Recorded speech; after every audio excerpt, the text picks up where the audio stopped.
Shalom, selamat pagi saudara-saudara yang dikasihi Tuhan Yesus Kristus. Selamat berjumpa dalam renungan pada pagi hari ini. Doa dan harapan saya saudara semua ada dalam keadaan yang baik, sehat, penuh sukacita, dan berlimpah berkat Tuhan. Sebelum kita mendengarkan renungan firman Tuhan, mari kita siapkan hati dan berdoa. Bapa kami yang di sorga, Bapa dalam nama Tuhan Yesus Kristus, Tuhan yang selalu ada beserta dengan kami, dimanapun dan kapanpun. Kami bersyukur untuk berkat penyertaan Tuhan, perlindungan-Mu dari malam hingga pagi hari ini. Kembali kami ada saat ini itu semua karena kemurahan Tuhan. Saat ini kami mau mendengarkan sabda firman-Mu. Jam hati kami, jadikan seperti tanah yang subur, yang siap ditaburi dengan benih firman-Mu. Dalam nama Tuhan Yesus kami berdoa. Haleluya, amin. Saudara dikasih Tuhan, pembacaan Alkitab kita pada saat ini terdapat dalam Matius 26 ayat yang ke-74. Tertulis demikian. Maka mulailah Petrus mengutuk dan bersumpah, "Aku tidak kenal orang itu." Dan pada saat itu berkokoklah ayam. Maka teringatlah Petrus akan apa yang dikatakan Yesus kepadanya, "Sebelum ayam berkokok, engkau telah menyangkal aku 3 kali." Lalu ia pergi keluar dan menangis dengan sedihnya. Saudara dikasih Tuhan, seorang wanita muda yang sudah lama berkecimpung di dunia malam sedang duduk termenung memikirkan kenyataan bahwa satu demi satu teman-temannya mengalami sakit parah dan ada yang meninggal karena overdosis atau karena penyakit yang diderita akibat aktivitas mereka yang sangat beresiko tertular penyakit menular seksual. Saat sedang duduk itu, seorang bapak yang tidak ia kenal lewat dan berkata kepadanya sambil berlalu, "Sudah waktunya kamu keluar dari cara hidupmu yang lama." Situasi dan kata-kata dari bapak itu membangkitkan kembali rohnya, seakan menghentak dirinya, mengingatkannya kembali akan Tuhan, dan ia pun memutuskan untuk berbalik dari cara hidup yang tidak benar menuju pada kehidupan yang berkenan bagi Tuhan. Sekalipun sesudahnya ia kemudian menjalani pekerjaan hanya sebagai seorang cleaning service di sebuah perusahaan, ia bersyukur dan bersukacita karena berhasil keluar dari kehidupan yang berdosa.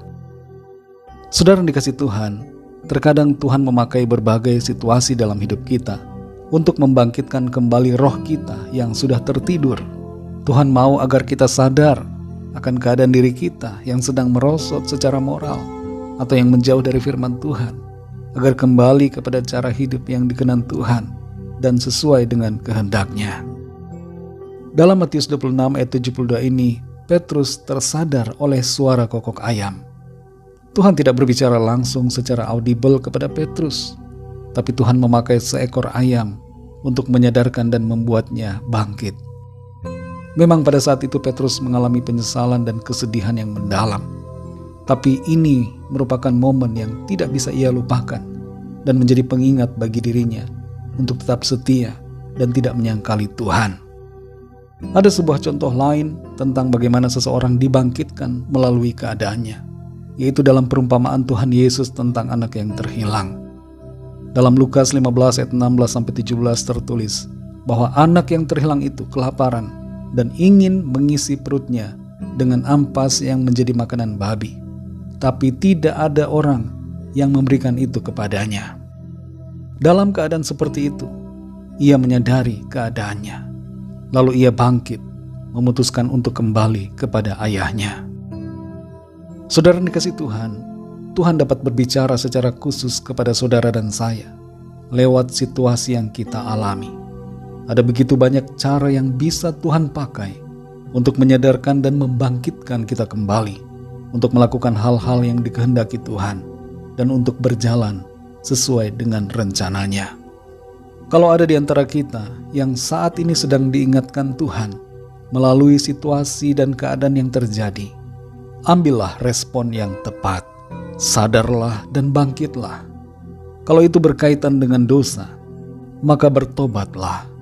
Kalau itu berkaitan dengan kegagalan, jangan menyerah. Kalau itu berkaitan dengan satu hal yang spesifik dalam hidup saudara, ambillah keputusan yang benar seturut dengan kehendak Tuhan. Jangan biarkan keadaan membuat kita tenggelam dan terpuruk, menyerah dalam kekecewaan, atau berduka dalam penyesalan yang tidak kunjung selesai. Tapi mari bangkit dan bertindak dalam iman sesuai dengan kehendak firman Tuhan bagi kita.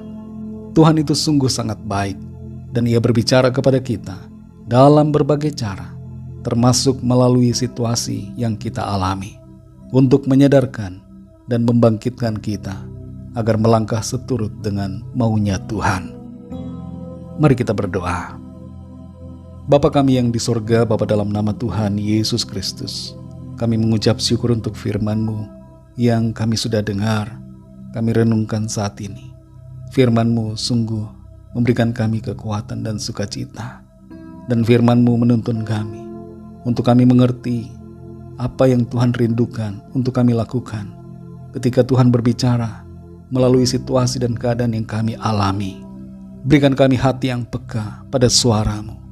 Berikan kami pengertian untuk memahami akan situasi yang kami sedang hadapi dan mengerti apa yang Tuhan mau kami kerjakan. Terima kasih Tuhan, kami mau bangkit. Kami mau jadi pemenang-pemenang di dalam Tuhan. Kami percaya Tuhan berbicara untuk menolong kami, menyadarkan dan membuat kami kembali menjadi pribadi-pribadi yang berkemenangan di dalam Tuhan. Terima kasih Tuhan, kami mengucap syukur untuk tuntunan firman-Mu yang menerangi langkah-langkah hidup kami. Berkati kami di sepanjang hari ini dalam segala tugas aktivitas kami, dalam studi, dalam pekerjaan, dalam usaha, dalam pelayanan, dan dalam segala hal yang kami lakukan.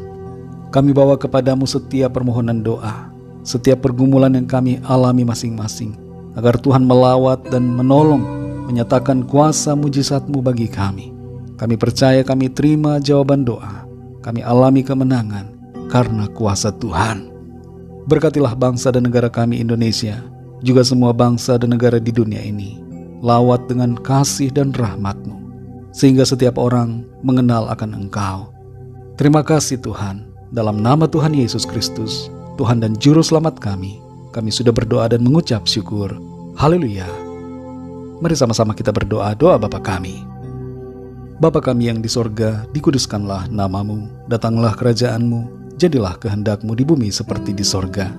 Berikanlah kami pada hari ini makanan kami yang secukupnya, dan ampunilah kami akan kesalahan kami, seperti kami pun mengampuni orang yang bersalah kepada kami. Dan janganlah membawa kami ke dalam pencobaan, tetapi lepaskanlah kami daripada yang jahat, karena Engkaulah yang mempunyai kerajaan, dan kuasa dan kemuliaan, sampai selama-lamanya. Amin. Terimalah berkat Tuhan. Tuhan memberkati engkau dan melindungi engkau. Tuhan menyinari engkau dengan wajah-Nya dan memberikan kasih karunia. Tuhan menghadapkan wajah-Nya kepadamu dan memberikan damai sejahtera. Berkat anugerah dari Bapa Surgawi, cinta kasih karunia dari Tuhan Yesus Kristus, dalam persekutuan dan penghiburan Roh Kudus, menyertai kita semua, sekarang ini dan sampai selama-lamanya. Dalam berkat nama Tuhan Yesus Kristus. Haleluya. Amin. Puji Tuhan, saudara dikasihi Tuhan, saya percaya firman Tuhan menjadi berkat dan kekuatan buat saudara semua, dan Roh Kudus akan menolong saudara untuk lebih lagi memahami kebenaran firman Tuhan. Tuhan Yesus memberkati saudara semua. Sampai jumpa dalam renungan yang berikutnya. Haleluya.